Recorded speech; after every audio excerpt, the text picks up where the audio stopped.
So I have a very important question for you. Do you love yourself? I'll give you 15 seconds to think about it.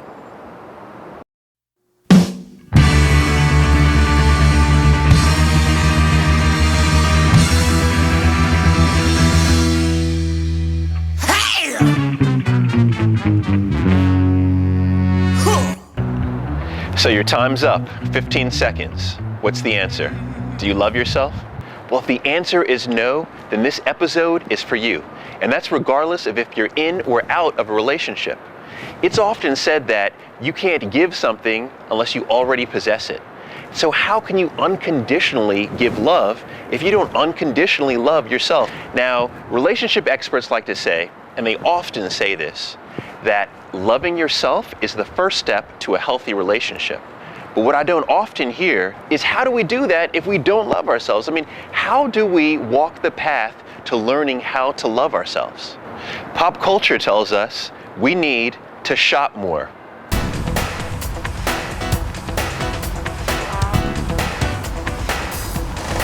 Or we need to drink more.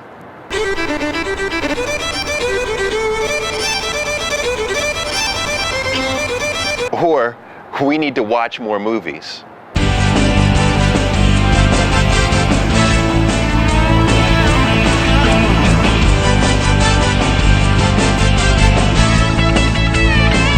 How many movies have y'all seen lately?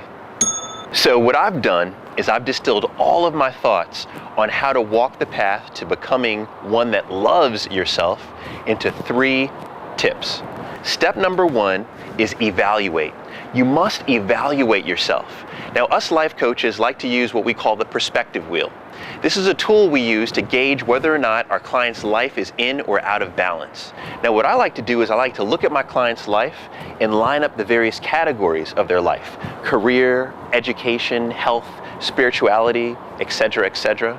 And I ask them, on a scale from 1 to 10, define to me, what is a 10?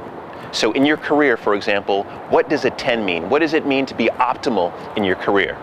And then I say, I want you to rate where you currently are on a scale from 1 to 10. Now, it's not so important that they rate themselves a 10 now, but what is most important is that they feel as if they are on their pathway to becoming a 10. Because if they don't feel as if they're on their pathway, then there's discontent. That discontent lends itself to dislike, a key driver behind not loving yourself. So critical step is evaluation. And this is something that you can do yourself, or you can hire a life coach. Step number 2 is I want you to act. Now, nothing hurts me more than talking to a client or a friend and it's clear that they get it, but they do nothing to change it. Now, you can listen to all the theory you want, but if you do nothing about it, it still is nothing. So I want you to stop just listening and stop just talking about it and be about it. I want you to act. Tip number 3. Tip number 3 is I want you to self-reflect. This is just you alone with your thoughts on a daily basis. Nothing else. And so this is not being done while you're at work and it's a quiet time, or while you're driving, or while you're working out. This is just you alone in a private area, perhaps even with a soundtrack. Now, the reason why this episode is so special to me is because I've let you in to my private area. The soundtrack, the melodic sounds of the most powerful city in the world, New York City. This is where I come to collect my thoughts and just be with me. I challenge you to find yours. So the bottom line here, is if you do not like yourself, if you don't unconditionally love yourself, then I want you to follow these 3 things. Evaluate, act, and also self-reflect. And if you do these 3 things, I promise you, love is closer than you think. You'll find a sticky paper butterfly net underneath your seat.